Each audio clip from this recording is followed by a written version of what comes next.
Hi అందరికీ నమస్కారం. మా లంచ్లోకి స్పెషల్ కర్రీ ఇంతకుముందు వీడియోలో చెప్పాను కదా యమ్మీ అని. కాకరకాయ టమాటా కాంబినేషన్లో కర్రీ, అలాగే పచ్చి పులుసు కూడా చేశాను. కాంబినేషన్గా ముద్దపప్పు.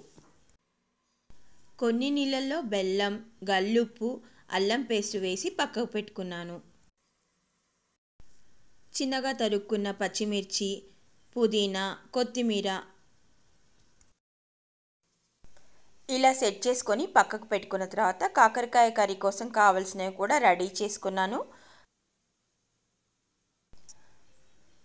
కాకరకాయ పైన పులుసులు ఏమాత్రం తీసివేయకుండా చిన్న ముక్కలుగా కట్ చేసుకున్నాను. కాంబినేషన్గా టమాటా చిన్న ముక్కలు. ఇంతకుముందు కొన్ని నీళ్ళల్లో కాస్త బెల్లము, గల్లుపు వేసి పక్కకు పెట్టుకున్నాను కదా పచ్చిపులుసు కోసం. ఇలా కర్రీ ప్రిపరేషన్ అయ్యి చింతపండు నాని దాని జ్యూస్ ఎక్స్ట్రాక్ట్ చేసుకునేంతలో అవి కరిగిపోతాయని అలా సెట్ చేసి పక్కకు పెట్టుకున్నాను.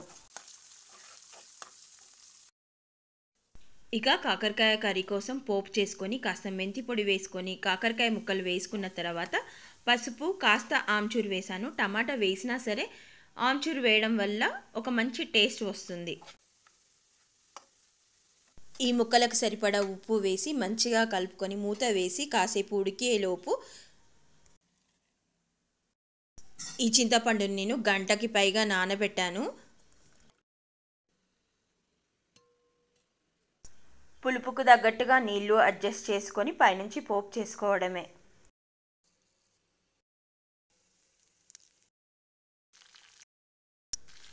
పచ్చిపులుసు పోపులోకి మెంతిపొడి వేస్తే టేస్ట్ చాలా బాగుంటుంది. నేనైతే దాదాపు కర్రీస్లో అన్నిట్లలో మెంతిపొడి ఉంటే పోపులో వేసేస్తాను. ఇంగువ పోపు కూడా చాలా బాగుంటుంది, మీరు కావాలంటే వేసుకోండి. పచ్చిపులుసు ప్రిపరేషన్ చేసి పక్కకు పెట్టుకునేంతలో నాకు కాకరకాయ సగం ఉడికింది. అప్పుడు టమాటాలు, బెల్లం మంచిగానే వేయాలి కాకరకాయకి.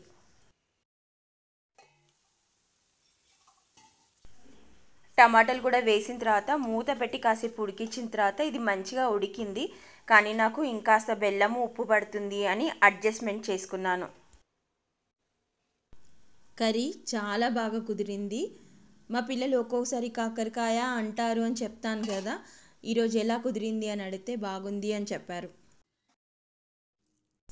సో ఇలా లంచ్లోకి కాకరకాయ కర్రీ, పచ్చి పులుసు. ముందు చూశారు కదా వీడియోలో కాకరకాయ కర్రీతో పచ్చి పులుసులోకి ముద్దపప్పు కాంబినేషన్తో fully yummy. Thank you for watching.